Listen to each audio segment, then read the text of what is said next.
CD Projekt Red released their first trailer for The Witcher 4, and it revealed that Ciri will be the main protagonist and that she is seemingly a witcher and is using potions and is casting spells, etc. And a number of people have decried the trailer for doing so, saying that it is abandoning the lore of the novels, and rightfully so. I wrote this up over at phantompulse.com. You can find the link in the description below. I encourage you to head on over there, become a paid subscriber, help support us in fighting back against woke ideology that is infecting the video game industry. We are fighting back against it, and we are fully reader supported. So they released this trailer during the Game Awards, and it shows that Ciri is wielding Witcher abilities. She drinks a potion. She casts a sign. However, in the book, Ciri never becomes a Witcher. You can see her drinking a potion right here. Let's just take a look from the trailer.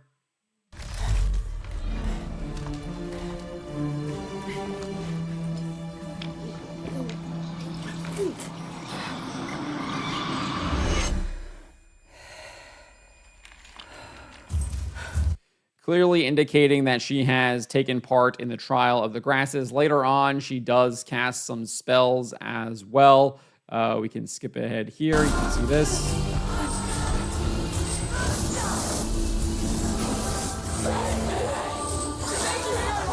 So there you go. She casts that spell as well. And all of those are being decried for basically eschewing the actual lore of Andrzej Sapkowski's Witcher novels. So if you've read The Sword of Destiny, the novel makes it clear that anyone drinking a Witcher potion would die unless inured to it from childhood. He wrote this: the mixture which helped the Witcher gain full control of his body was chiefly made of Veratrum, Stramonium, Hawthorn, and Spurge. The other ingredients had no name in any human language. For anyone who was not, like Geralt, inured to it from childhood, it would have been lethal poison. So basically, if you're not a Witcher, you're gonna die from taking it. We also found out in Blood of Elves, Ciri undergoes Witcher training, but she does not partake in the trial of the grasses and the mutations. She doesn't go into the Witcher laboratory at Kaer Morhen. She doesn't do any of that stuff. Instead, Geralt and Triss leave Kaer Morhen and take her to the Temple of Melitele. I'm probably pronouncing that wrong. Anyways, where she receives magical instruction from Neneki and Yennefer. There are specific portions of this book where it says that she does not have control over her magic. It just erupts from her and will erupt from her. They basically have her drink some kind of swallow potion. I think it's a white swallow potion. That allows her to go into a trance where she starts kind of like prophesying and speaking in tongues. And they're not always able to understand that. And that's when Triss decides to basically convince the Witchers, like, it's time for her to go. She's not going to undergo any of the trial of the grasses, etc., the mutagens, any of that. YouTuber Aiden Paladin, kind of summarizes this really well here too. She says, ignoring the uglification of Ciri, which is just par for the course now. Nothing about this makes sense. Women cannot drink Witcher potions because females cannot survive the trial of the grasses. Barely any males can. I think it's like 3 in 10 is what they talk about. It's like 30% survival rate. Ciri was trained briefly in combat by the Witchers at Kaer Morhen, but mostly because they had no idea how else to raise a child. They gave her herbs to enhance her strength, but they never gave her the mutagens. I say she was trained briefly because when she reached puberty, the guys similarly had no idea what to do with the teenage girl.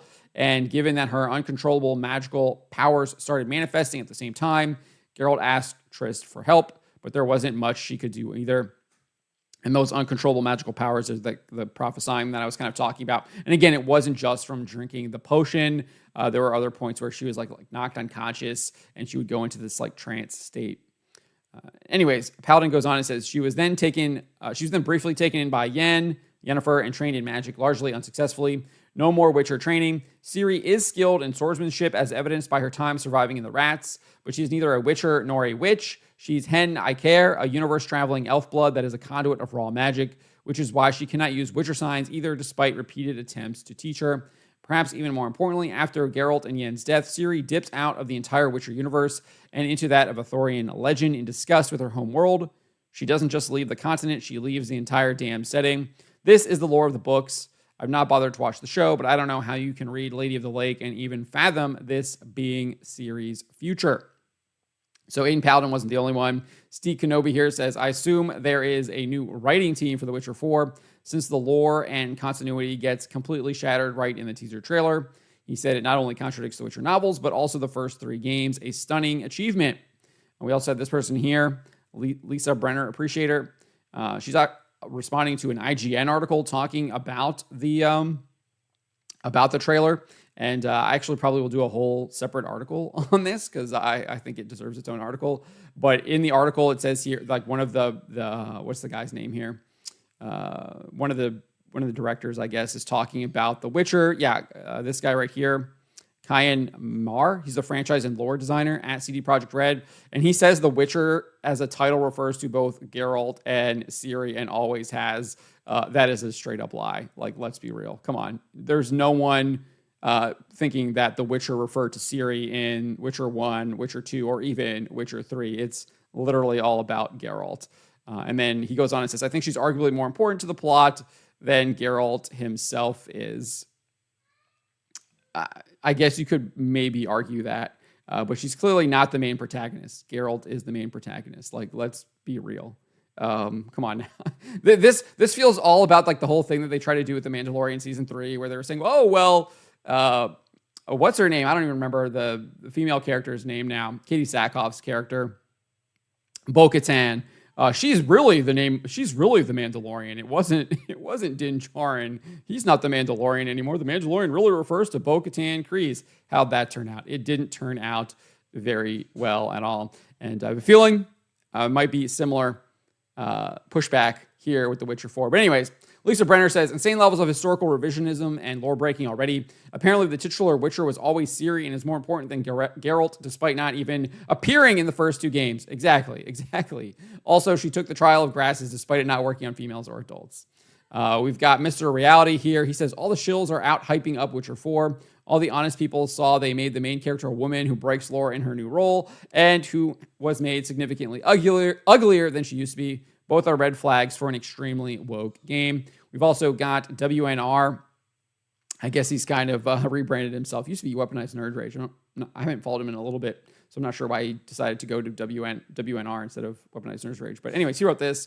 Everyone complaining about her face when there's like a dozen lore inaccuracies in the trailer. She looks fine. I'm more disappointed that she seems to be a generic Witcher instead of something new. Just ignoring that the trial of grasses only worked on men, I guess.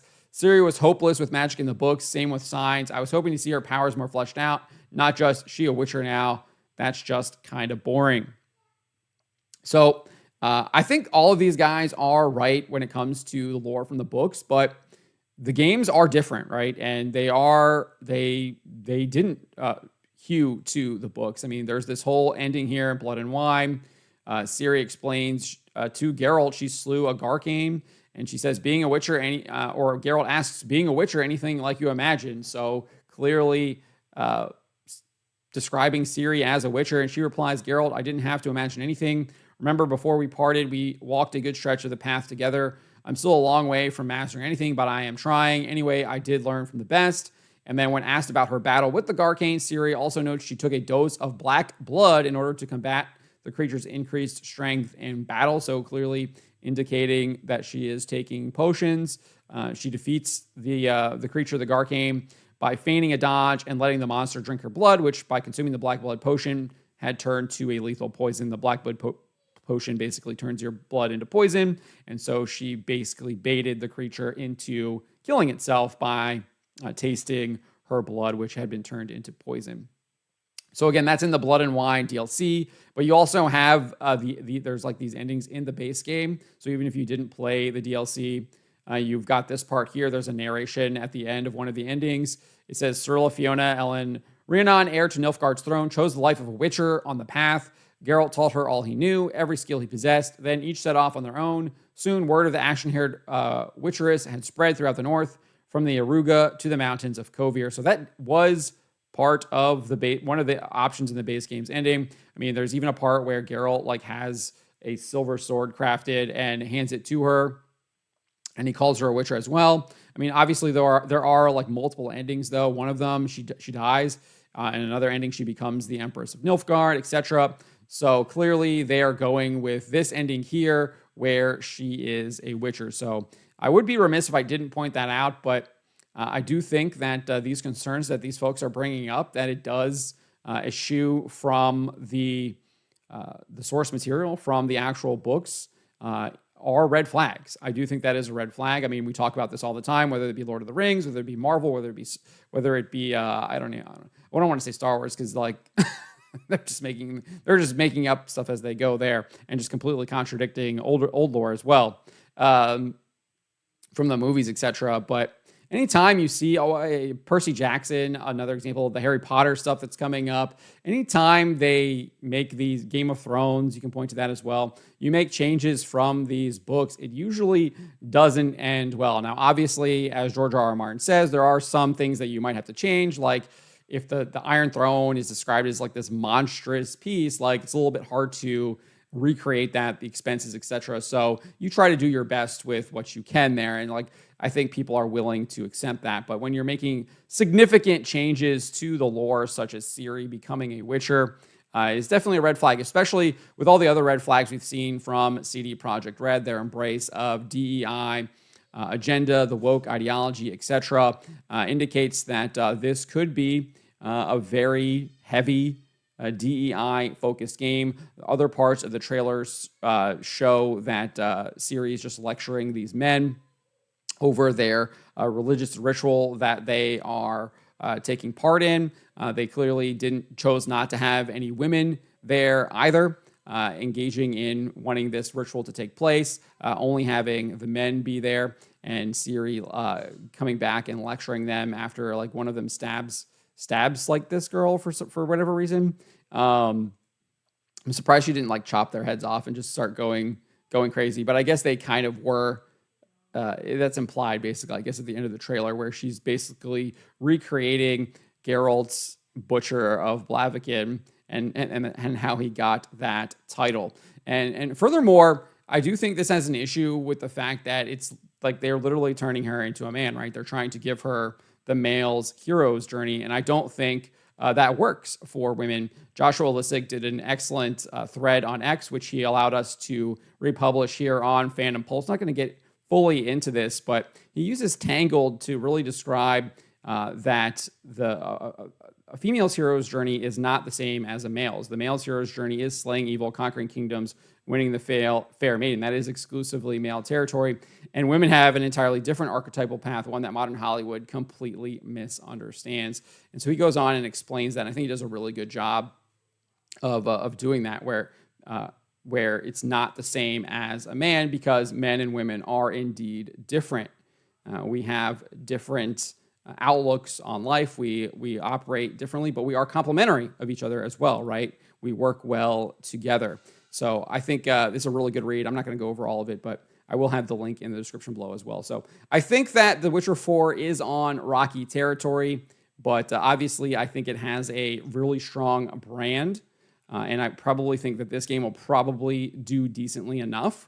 But I think moving forward, if they don't really hit it out of the park, I think the second and third games that they have planned for this trilogy probably aren't going to do as well. One, you'd look no further than what we've seen recently with God of War Ragnarok. You can look at Marvel's Spider-Man and Marvel's Spider-Man 2. You can look at The Last of Us and The Last of Us 2. They hit home runs, then they decide to go all DEI woke, and it doesn't work. It doesn't work out very well at all, especially with Spider-Man 2, and Last of Us Part 2. But let me know what you guys make of this. Let me know in the comments below. Remember to always be charitable, especially to each other, and to always, always speak the truth.